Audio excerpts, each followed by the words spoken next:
সবাই ছবি পাঠা দিবা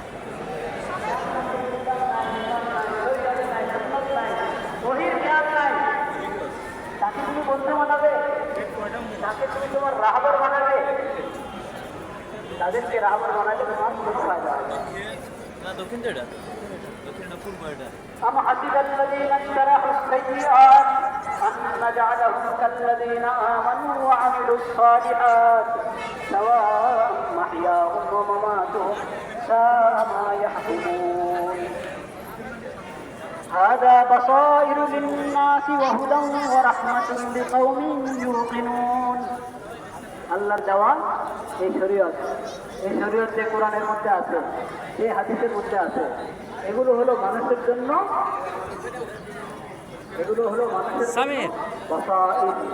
মানে তুমি যদি পথ খুঁজে পেতে চাও, নির্দেশনা পেতে চাও, এই হাদিসের মধ্যে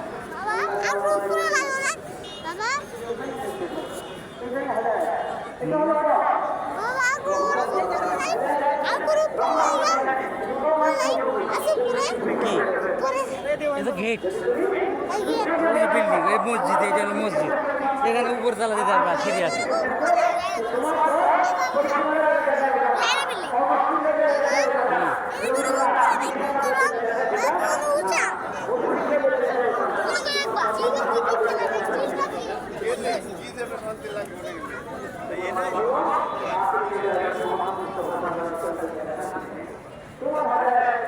সামির হাতু দাও।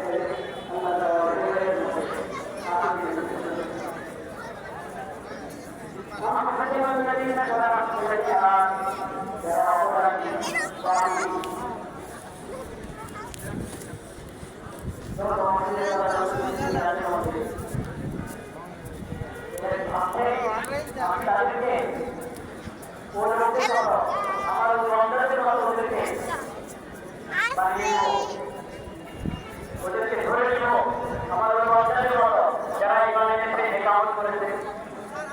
সম্ভব? আল্লাহ বলছেন যে ইমান এনেছে, একাউন্ট করেছে, আল্লাহর শরীয়ত মেনে চলে, তার হিসাব একটা। আর যে অপরাধী, পাপী,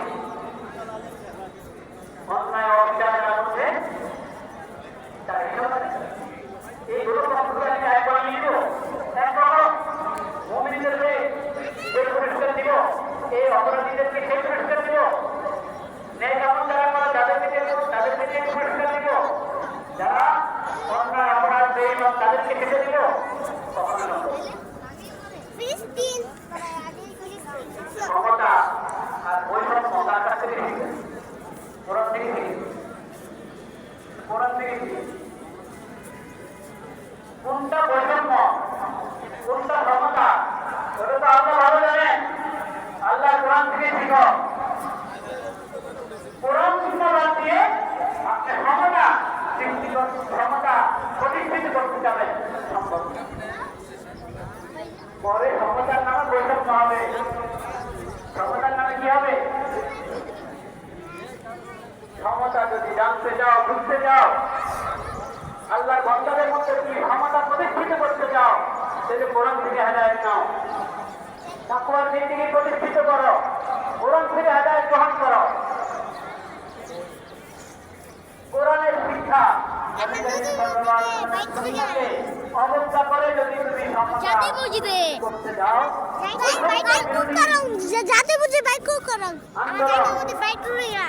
তুমি ক্ষমতার শিক্ষা কোরআন থেকে হাসিল করো না, বৈষম্য বিরোধী আন্দোলনের কি হবে? বৈষম্য বিরোধী আন্দোলন প্রতি অবিচার হবে। এই আন্দোলনে যারা শহীদ হয়েছে, রক্ত দিয়েছে, তাদের প্রতি অবিচার হবে যদি তুমি ক্ষমতা প্রতিষ্ঠিত করো, অথচ কোরআন সম্পর্কে তুমি বেখবর, সুন্নাহ সম্পর্কে বেখবর। কারণ ক্ষমতার শিক্ষা কোরআন সুন্নাহর বাইরে কিছু পাবে না কখনো।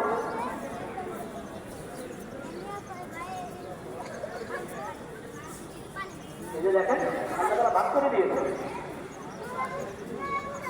মুমিন আর মুমিন না, সমান হবে কিভাবে? একজন নেকামল করে একজন পাপ করে সমান হবে কিভাবে? সমান হবে?